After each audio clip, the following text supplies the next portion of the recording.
ارض و سما کے سامنے مضمون نگار و آواز ظہیر احمد طاہر ابن مکرم نذیر احمد خادم جرمنی۔ امام دوراں مسیح الزماں و امام المہدی سیدنا حضرت اقدس علیہ السلام ایک اردو شعر میں فرماتے ہیں، چاہیے تجھ کو مٹانا قلب سے نقش دوئی، سر جھکا بس مال کے ارض و سما کے سامنے۔ رب کائنات اور عرش عظیم کے مالک خدائے واحد و یگانہ نے اپنی تحمید و تقدیس بیان کرنے اور اپنی بندگی کے اظہار و اقرار کے لیے حضرت انسان کو پیدا کیا، تاکہ جس طرح وہ چاہتا ہے اس کے فرما بردار بندے عز و نیاز پورے انکسار اور فروتنی کے ساتھ اس کے حضور قیام کریں اور رکوع و سجود کے ذریعے اپنی کم آئیگی اور بے توقیری کا اعلان و اقرار کرتے رہیں۔ وہ اطاعت کا جوا اپنی گردنوں پر رکھ کر اس کے احکامات کی بجا آوری میں لگے رہیں، تاکہ عشق و محبت کی منازل طے ہوں۔ اللہ تعالیٰ کا ارشاد مبارک ہے، وَمَا خَلَقْتُ الْجِنَّ وَالْإِنسَ إِلَّا لِيَعْبُدُونِ، اور میں نے جن و انس کو پیدا نہیں کیا مگر اس غرض سے کہ وہ میری عبادت کریں۔ حقیقت یہ ہے کہ انسان کہیں کا بھی ہو، وہ کسی بھی ملک اور معاشرے میں رہتا ہو، وہ کوئی بھی زبان یا بولی بولے، کسی بھی قوم اور علاقے سے اس کا تعلق ہو، اس کے دل کے نہا خانوں میں اپنے پیدا کرنے والے کی جستجو اور اسے پانے کی آرزو موجزن رہتی ہے۔ اسی لیے وہ اپنے دل کے نہا خانوں میں چھپے تجسس کی تسکین کے لیے اپنے پیدا کرنے والے کی تلاش میں سرگرداں رہتا ہے، کیونکہ اس کے خالق نے اس کی صلب میں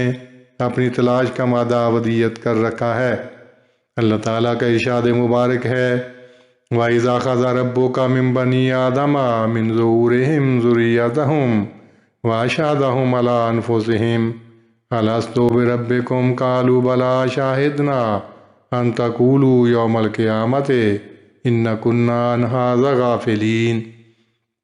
اور یاد کرو جب تیرے رب نے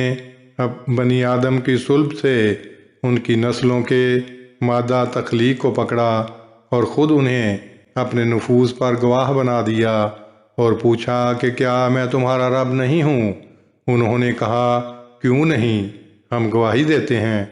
مبادا تم قیامت کے دن یہ کہو کہ ہم تو اس سے یقیناً بے خبر تھے۔ ابو البشر آدم علیہ السلام سے لے کر امام الانبیاء اقدس محمد مصطفیٰ صلی اللہ علیہ وسلم کی تشریف آوری تک 1,24,000 انبیاء کے ذریعے جو پیغام توحید اور پیغام زندگی نو انسان کو دیا جاتا رہا، حضرت صلی اللہ علیہ وسلم کے ذریعے اسی پیغام کو مزید نکھار کر، سجا سنوار کر اور کامل و مکمل صورت عطا کر کے قرآن شریف کی صورت میں دنیا میں اتارا گیا۔ پس تمام انبیاء کا اسی عقیدے کی ترویج و اشاعت کرنا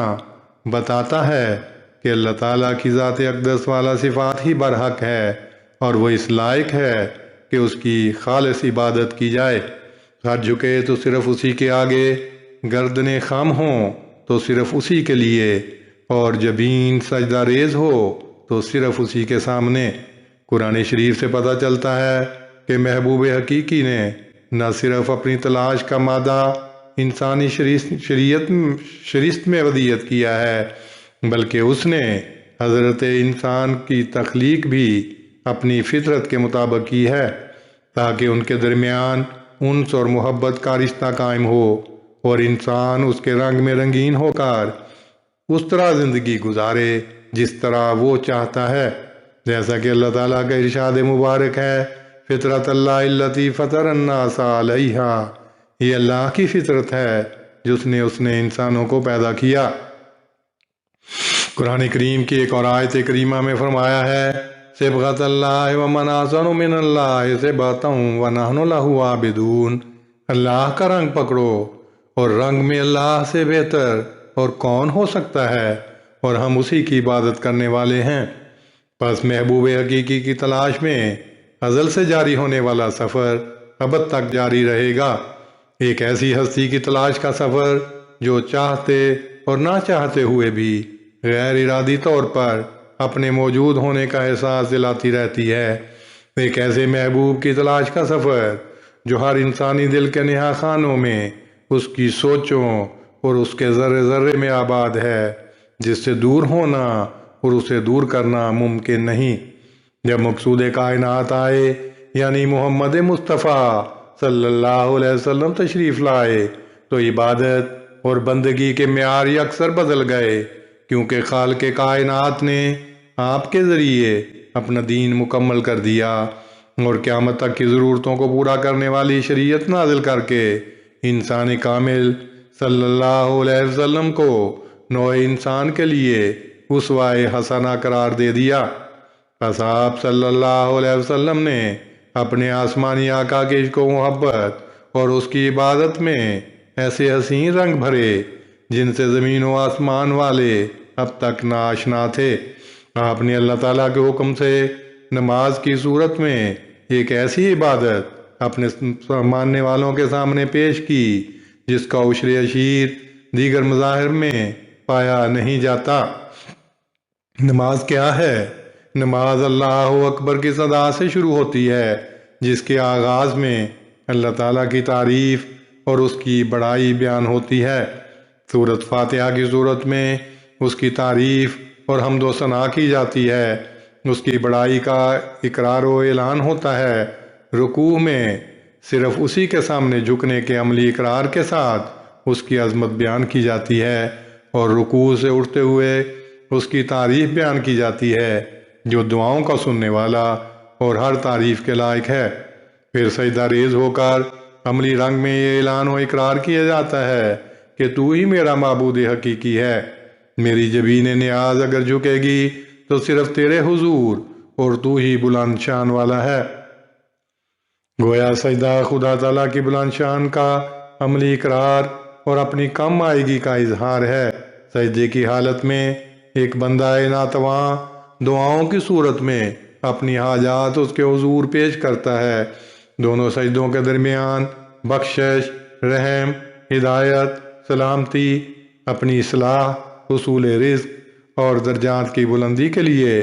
دعائیں مانگی جاتی ہیں۔ پھر تشہد میں بیٹھ کر یہ اقرار کیا جاتا ہے کہ عبادتوں کی صورت میں ہر قسم کے تحفے اور تمام پاکیزہ قربانیاں صرف اسی کو ذبح ہیں۔ اپنے نبی صلی اللہ علیہ وسلم پر سلامتی اور اللہ کی رحمت و برکت کی دعا مانگتے ہوئے یہ اعلان و اقرار کیا جاتا ہے کہ اللہ کے سوا کوئی معبود نہیں اور محمد صلی اللہ علیہ وسلم اس کے بندے اور رسول ہیں۔ پھر اپنے نبی کریم صلی اللہ علیہ وسلم پر درود پڑھا جاتا ہے اور نماز کے آخر میں دنیا و آخرت میں کامیابی عطا ہونے کی دعا مانگتے ہوئے یہ عرض کی جاتی ہے کہ اسے اور اس کی نسل کو عمدگی سے نماز قائم کرنے والا بنا دے۔ دعاؤں کی قبولیت کی التجا کی جاتی ہے اور آخرت کے روز اپنے والدین اور تمام مومنوں کی بخشش کی دعا مانگی جاتی ہے۔ پھر اپنی نماز کو ختم کرتے ہوئے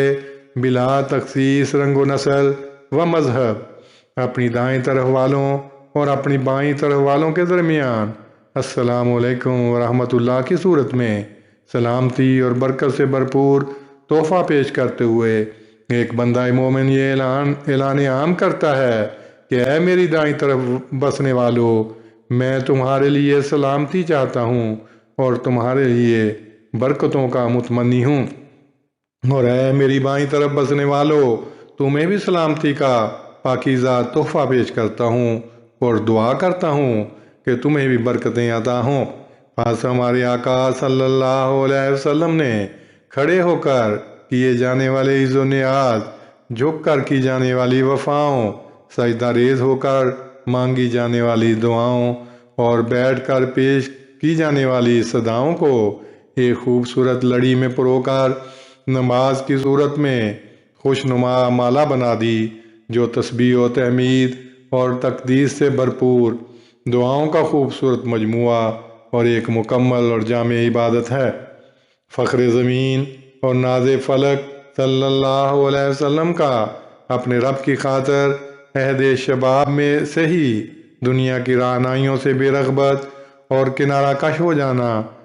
خلعت نبوت عطا ہونے کے بعد اپنے دن کے آرام اور راتوں کی نیندوں کو قربان کر کے خدمت دین اور خدمت انسانیت میں مگن رہنا، اپنے رب کی عبادت میں خشوع و خضوع سے بھرپور لمبے قیام اور رکوع و سجود میں شب گزاری کرنا، اس کے حضور گڑ گڑانا اور عاجزی و انکساری کا اظہار کرنا، محبوب ازلی و ابدی کے لیے خلوت نشیں ہو کر محویت اور استغراق کے عالم میں التجائیں کرنا، تضرع اور حضور دل سے دعائیں مانگنا آپ کی زندگی کا معمول تھا۔ پس آپ کے دل کے رازدان یار ازلی و ابدی نے آپ کے ہر عمل کو قبول و منظور کیا اور اسے سند عام عطا کرتے ہوئے آپ کو رہتی دنیا تک اسوہ حسنہ قرار دے دیا، اور آپ کی زبان مبارک سے اعلان فرمایا، قل ان صلاتی و نسکی و محیای و مماتی للہ رب العالمین، تو کہہ دے کہ میری عبادت اور میری قربانیاں اور میرا جینا اور میرا مرنا اللہ ہی کے لیے ہے جو تمام جہانوں کا رب ہے۔ پس آپ کو بھیجنے والا چاہتا ہے کہ آپ کے ماننے والے بھی آپ کے نقش قدم پر چلتے ہوئے خدا تعالیٰ کی ذات اقدس کو اپنا مقصد حیات بنا لیں، جیسا کہ اس نے فرمایا ہے، فَاذْكُرُوا اللَّهَ قِيَامًا وَقُعُودًا وَعَلَىٰ جُنُوبِكُمْ، اللہ کو یاد کرو کھڑے ہونے کی حالت میں بھی اور بیٹھے ہوئے بھی اور اپنے پہلوؤں پر بھی۔ سو جاننا چاہیے کہ انسان کامل صلی اللہ علیہ وسلم کے مقدس دل میں اللہ تعالیٰ کی محبت کا جو ٹھاٹھے مارتا سمندر موجزن تھا، اس کی وجہ سے عشق و محبت میں ڈوبی نمازوں کے بعد بھی آپ کے دل میں اپنے محبوب کے لیے تشنگی اور بے قراری باقی رہتی تھی۔ اس لیے عبادت کے اختتام پر اپنے آسمانی آقا کے حضور عرض کرتے، اللہم اعنی علی ذکرک و شکرک و حسن عبادتک، اے میرے اللہ مجھے اپنے ذکر، اپنے شکر اور خوبصورت عبادت کی توفیق عطا فرما۔ بس ہمیں اپنی خوش قسمتی اور خوش بختی پر نازاں فرحاں ہونا چاہیے کہ محبوب خدا سید الانبیاء محمد مصطفیٰ صلی اللہ علیہ وسلم کے غلام در ہیں۔ آپ نے ہمیں وہ تمام آداب زندگی و بندگی سکھلا دیے جو قبولیت کی معراج تک لے جانے والے ہیں۔ گویا آپ نے ہمیں وہ راہیں بتلا دیں جو در محبوب کو واہ کرنے والی ہیں۔ امام الزمان سیدنا تقدس مسیح موعود علیہ السلام اپنی کتاب کشتی نوح میں فرماتے ہیں، ہمارا بہشت ہمارا خدا ہے اور ہماری اعلیٰ لذات ہمارے خدا میں ہیں، کیونکہ ہم نے اسے دیکھا اور ہر ایک خوبصورتی اس میں پائی۔ یہ دولت لینے کے لائق ہے اگرچہ جان دینے سے ملے، اور یہ لال خریدنے کے لائق ہے اگرچہ تمام وجود کھونے سے حاصل ہو۔ اے محرومو، اس چشمے کی طرف دوڑو کہ وہ تمہیں سیراب کرے گا، یہ زندگی کا چشمہ ہے جو تمہیں بچائے گا۔ حضور علیہ السلام نے ایک اور جگہ فرمایا ہے، وہ جو خدا کی طرف منقطع ہوتے اور اس کی محبت کے خیموں میں رہتے اور اسی کے ساتھ زندہ اور اسی کے لیے مرتے ہیں اور اس پر توکل کرتے اور دل کی سچائی سے اس کی اطاعت اختیار کرتے ہیں اور رواں آنسوؤں کے ساتھ اس کے حکم کی پیروی کرتے اور اس کی رضامندی کی راہوں میں فنا ہوتے ہیں اور اس کے غموں میں گداز ہوتے اور اس کے انس کے ساتھ بقا پاتے ہیں اور اس کے لیے رات کو خوابگاہوں سے علیحدہ ہوتے اور اس کی بندگی کرتے ہیں اور قیام اور سجود میں رات کاٹتے ہیں اور غفلت نہیں کرتے اور بے آرامی ان کو پکڑتی ہے۔ بس اپنے دوست کو یاد کر کے روتے ہیں اور آنکھوں سے آنسو جاری ہوتے ہیں اور رات کے وقتوں میں فریاد کرتے اور آہیں مارتے ہیں۔ کوئی نہیں جانتا کہ کس طرف کھچے جاتے اور پھیرے جاتے ہیں، ان پر مصیبتیں پڑتی ہیں اور وہ برداشت کرتے ہیں، آگ میں داخل کیے جاتے ہیں، پس کہا جاتا ہے کہ سلام، پس بچا لیے جاتے ہیں۔ وہی سچے ثناخوان اور خدا کے مقرب اور ہمراز ہیں، اور ان کو خوشخبری ہو اور ان کے ہم صحبتوں کو کیونکہ وہ شفاعت کرنے والے اور شفاعت قبول کیے گئے ہیں، اور یہ وہ مرتبہ ہے جو بجوز درگاہ کے پیاروں کے اور کسی کو نہیں ملتا، اور اسی کے بیان کے لیے اسلام آیا ہے تاکہ نقصان کے گڑھے سے لوگوں کو نکالے اور تقدس کے احاطے میں پہنچاوے اور سعادت کے مقام تک رہبری کرے۔ نجم الہدیٰ، روحانی خزائن، جلد 14۔ اگر ہم چشم تصور میں اسلام کے دور اول کو اپنے سامنے لائیں تو معلوم ہوگا